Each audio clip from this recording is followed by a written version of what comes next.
तीन बहुओं के रवैये से सासू माँ बहुत परेशान थी। दरअसल बात ये थी कि तीनों बहुओं में किसी बात को लेकर अनबन हो गई थी।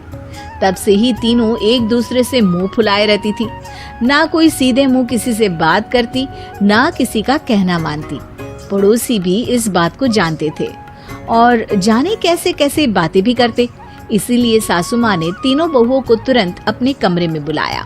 मैं कई दिनों से देख रही हूँ, तुम तीनों अलग अलग सारे काम कर रही हो। ये सब नहीं चलेगा, तीनों को मिलकर ही काम करना पड़ेगा। सास की बात सुनकर एकदम से बड़ी बहू बोल उठती है। नहीं मम्मी जी, मैं इन दोनों के साथ कुछ नहीं कर सकती। मैं इस घर की बड़ी बहू हूँ, फिर भी ये मेरा कहना बिल्कुल भी नहीं मानती। अरे जेठानी जी, जानबूझकर मुझे डबल काम करवाती है आप। और छोटी मुझसे टेढ़े मुंह ही बात करती है। इन दोनों के बीच हमेशा सैंडविच बन जाती है मेरी, और मैं हमेशा आलू की तरह बीच में मसली जाती हूँ। मम्मी जी, इन दोनों को लगता है कि मैं छोटी हूँ तो इनके पैरों तले दब जाऊंगी, लेकिन नहीं, मेरा भी उतना ही अधिकार है जितना इन दोनों का है। बड़ी आई दोनों मेरी चुगली करने के लिए, मुझे क्या कम समझ रखा है। तीनों बहू एक दूसरे से बहस करने लगती है और सास दोबारा ये देखकर टेंशन में आ जाती है और सबसे कहती है, चुप हो जाओ, अब से तुम तीनों सारे काम एक साथ करोगी। आंख बंद करके एक दूसरे की बात सुनोगी। तुम तीनों इस बात को गांठ बांध लो, वरना अगली छुट्टियों में तुम्हारा अपना मायके जाना कैंसिल। सास की बातें सुनकर डर के मारे तीनों हामी भर देती हैं। जी मम्मी जी, मैं समझ गई। हाँ मम्मी जी, जैसा आप कहें। आप जो कहेंगी मैं वही करूंगी। तीनों बहू सास की बात को गांठ बांध लेती है और वादा करती है कि अब से सारे काम वो तीनों एक साथ मिलकर ही करेंगी। ये सब देखकर सास खुश हो जाती है और वहाँ से चली जाती है। नीचे जाकर वो देखती है कि घर में शर्मा जी आए हुए होते हैं। सास जोर से आवाज लगाकर कहती है, अरे बहू, जरा चाय बनाकर तो लाना, शर्मा जी आए हैं। सास की बात सुनकर तीनों बहू तुरंत किचन की ओर भागती है और चाय बनाना शुरू कर देती है। मुझे तो एकदम मसाले वाली कड़क चाय पसंद है, तो हम शर्मा जी के लिए मसाले वाली चाय ही बनाएंगे। अरे नहीं दीदी, गर्मी के मौसम में मसाला चाय कौन पीता है? मैं तो शर्मा जी के लिए इलायची वाली चाय ही बनाऊंगी। ये कैसी बात कर रही हैं आप दोनों? मेरी मम्मी ने सिखाया है कि मेहमान को ज्यादा दूध और शक्कर वाली चाय देनी चाहिए, वरना वो घर वालों को कंजूस समझते हैं। तो मैं तो शर्मा जी को ऐसी ही चाय दूंगी। तीनों बहुएं अपने अपने तरीके से चाय में शक्कर, मसाला, पत्ती सब डाल देती है। उबलने के बाद तीनों मिलकर चाय बाहर लेकर जाती है और शर्मा जी और सासू माँ को देती हैं। चाय पीने के बाद शर्मा जी सासू माँ को देखकर शर्मा जाते हैं और शर्मिंदा महसूस करते हैं कि आखिर उन्होंने चाय पीने के लिए हामी क्यों भरी। सासू माँ भी चाय पीना शुरू करती है और कहती हैं, अरे बहू, ये कैसी चाय बनाई है? चाय है या मीठे दूध की बासुंदी? हाँ, चाय अच्छी नहीं लगी क्या?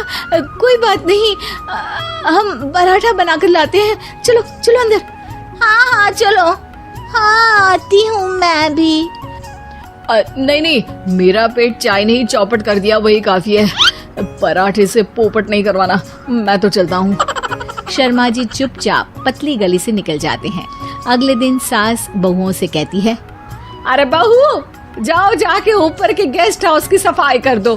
कल हमारे यहाँ मेरे दूर के रिश्तेदार आने वाले हैं, तो पूरे कमरे को चमका देना, समझी?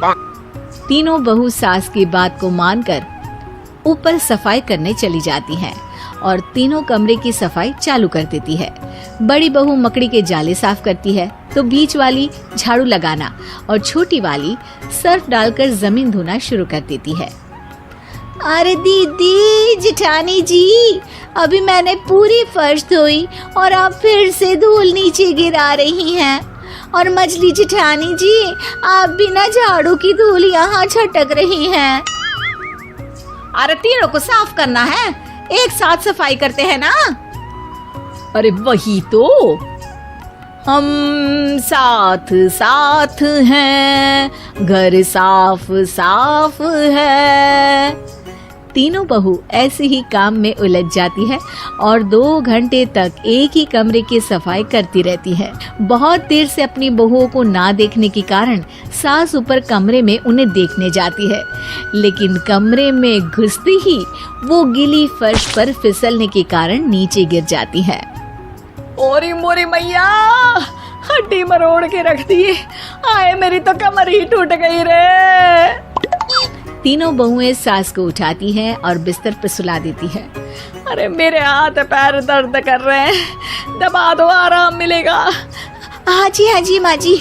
अरे जी माँ जी माँ जी। और तीनों बहुएं एक साथ सास के हाथ को दबाना शुरू कर देती हैं।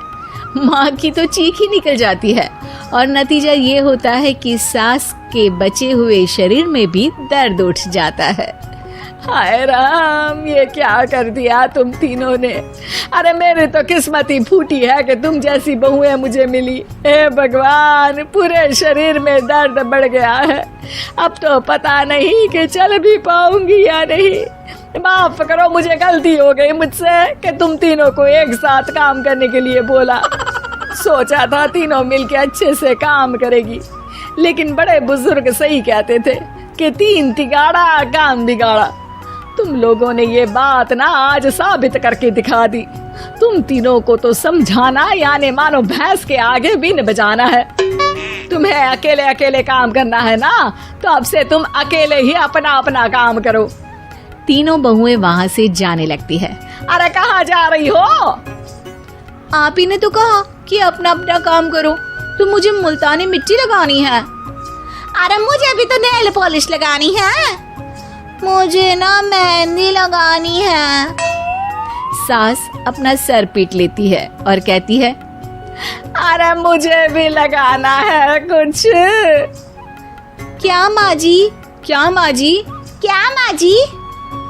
तुम्हारे घर वालों को फोन तुम्हारी हरकतें बताने के लिए।